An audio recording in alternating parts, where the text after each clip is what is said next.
Hi, my name is Julian Rodriguez, and 2 years ago, I got rejected from my dream high school.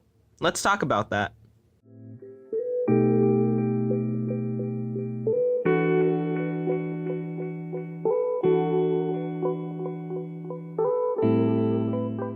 I'm pretty sure almost everyone can agree on the fact that rejection is rough. It's almost if life had a gun and it just decided to shoot you in the stomach and you can't get up. Whether it be girls, jobs, or other people, it truly does suck. For me, life decided to shoot me 2 years ago when I got rejected from Whitney Young High School, but I'm getting ahead of myself, so let's rewind. September 2016 is when this whole dilemma set off. I was in 8th grade. I was so happy to be out of grade school, moving on to high school with bigger and better things in life.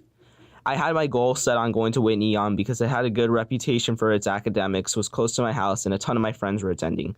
It was everything I was looking for in a high school. During September of 8th grade year, I applied to multiple high schools, Mission, De La Salle, UIC, Noble Academy, and of course, applied to all the selective enrollment schools in hopes of getting into Whitney Young. I recall everyone telling me selective enrollment schools were probably some of the toughest to get into, and I probably had a slim chance into getting at any of them. To no surprise, the actual process of getting into a CPS school was super challenging. The whole process took months to complete. I had to take 2 separate tests in order to take the final test that determined my whole future. On the day of the big test, I chose to take it at Whitney Young. I remember entering those doors and thinking about entering them next year and having a great high school experience. The atmosphere and the whole vibe of the school gave me was the best feeling ever. TLDR, I was in love with this school, but that feeling would soon go away.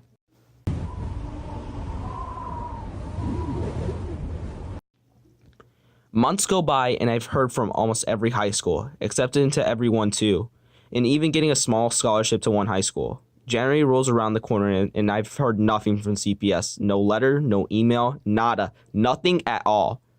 At this point, I'm getting really nervous. It wasn't until the second week of January until I got a notification in my email. I almost felt my heart skip a beat when I opened the letter. The bold letters, Lane Tech, appeared on my phone. I had a conflicted feeling. I was happy that I at least got accepted into one selective school, but at the same time, I was kind of upset I didn't get into Whitney Young. I was still happy either way. After reading the letter, I ran downstairs to tell my mom and dad the good news, and they were proud of me, but here's where the problem starts. I live in Pilsen, and Lane Tech is a long drive for me, and my parents refused to send me there. I was absolutely pissed, to say the least, thinking, why wouldn't you let me attend one of the best high schools here in the city? Sure, the commute was long, but I'm the one taking the commute. You aren't. I was up for the long train/bus ride I had to take. I told my parents regardless times, but they didn't care to listen. Anything I said would go in one ear and out the other. I felt like I was helpless. I wasn't being heard or listened to.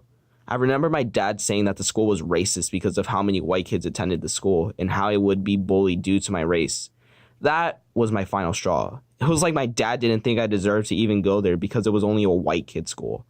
I'm not really the type of person to call people out on their crap, but I want to let loose on my dad and tell him he was wrong. My mom was wrong. They didn't know what was best for me.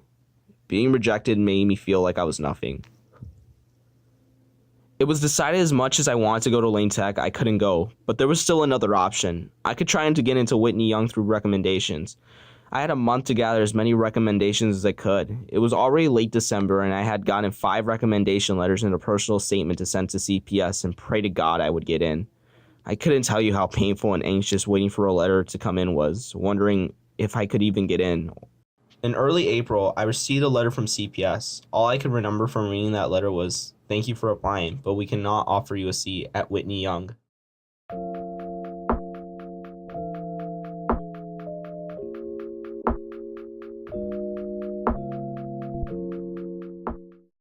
The rest of the year and summer, I fell into depression. I couldn't do anything. I didn't want to eat, sleep, or talk. I felt worthless. And at 8th grade graduation, I left the whole ceremony after I got in my certificate. I didn't even go to the after party. That's how sad I got in. Even my friends had noticed a change in my personality. As you can tell, life was pretty rough for me at this point in my life. I wanted to give up. I didn't want to try and get myself out of this little hellhole that I was in. This situation affected my relationships with others, especially my family members. I recall lashing out at more and more of my family members every day.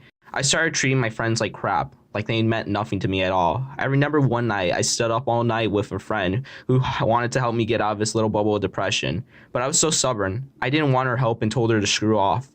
We didn't talk for the rest of the summer. Here's an interview I recorded with that friend. Hi. Hello. So, how would you describe me as a friend in this period of time? You were very different and, just sad all the time. Never really, laughed at stuff. Very cynical. Have I ever, lashed out at you?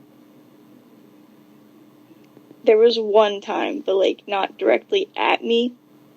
You just kind of wanted to go off on your own. And you're like, I just need some space and just not talk to anyone. So, would you say, I had given up on, life at this point? I'd say so, yeah. Thank you for your time. In August, I started high school. Freshman year, yay. Let's just say the beginning of freshman year was a complete mess. Even before I went to school, I got so angry at the fact that I was going to Mushin.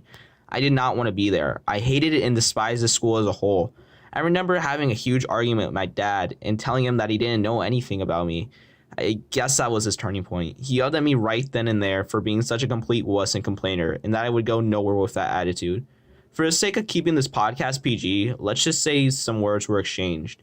When freshman year actually started, I wanted to prove to myself that I was more capable of what I was doing.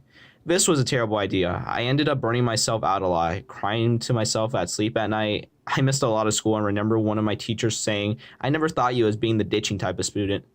After that, I felt like such a crappy person, like life wasn't worth it, and almost felt suicidal. However, there was one major burnout I had one day. It happened in September, and in film class, we had to edit a video. The idiot that I was decided to edit it the night before and ended up staying the whole night. No sleep, nothing to eat. I only slept for a total of 30 minutes, and when I woke up, it was already 7 o'clock, and I was freaking out because I was scared of getting tardy to Merritt. So I rushed out of my bedroom door, putting on all my clothes, but I was so tired my body couldn't keep up with my mind, and I ended up falling on the floor and throwing up. My mom was freaked out, wondering what was happening to her son. I just sat there, helpless and still. Later on that day, I went to the hospital.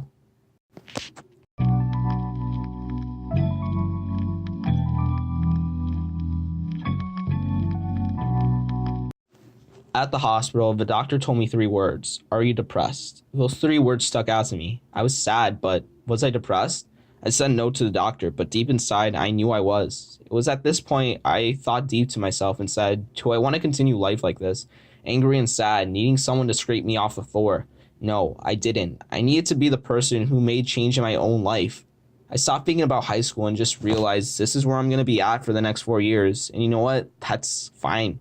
I had to make the best out of the situation. As freshman year went on, things were doing better. Even my parents knew what a dramatic change my attitude had went to.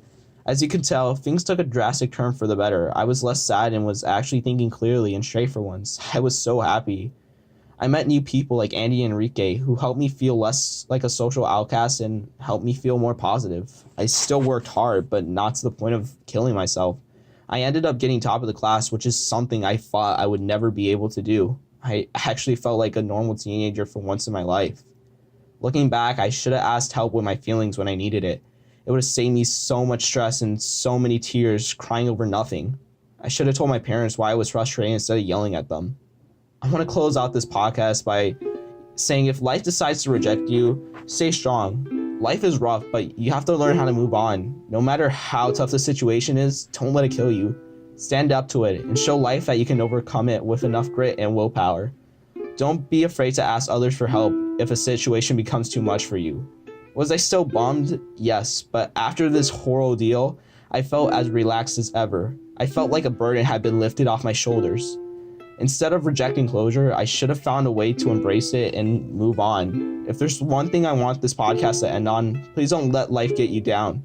Learn from rejection and learn from those mistakes to move on and make better decisions in the future. Thank you for listening. This is Julian Rodriguez from Chicago, Illinois, signing out.